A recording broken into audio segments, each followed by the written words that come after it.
اللہ کے حبیب علیہ السلام نے فرمایا، لوگوں میں تمہیں بتاؤں قیامت کے دن اللہ تعالیٰ بندوں سے پہلا سوال کیا فرمائیں گے اور بندے اس کا جواب کیا دیں گے؟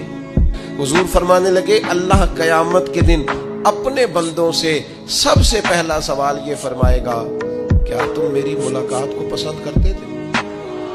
اوئے ہوئے ہوئے، کیا تمہارا ملنے کو جی چاہتا تھا؟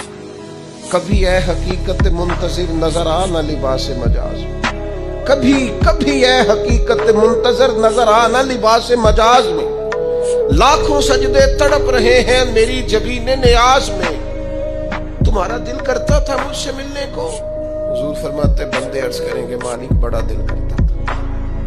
پھر اللہ فرمائیں گے یہ گفتگو کی معنویت تو دیکھو یار، اس کا حسن تو دیکھو۔ اللہ پھر پوچھیں گے کیوں دل کرتا تھا تمہارا؟ دل کرتا تھا تو کیوں کرتا تھا؟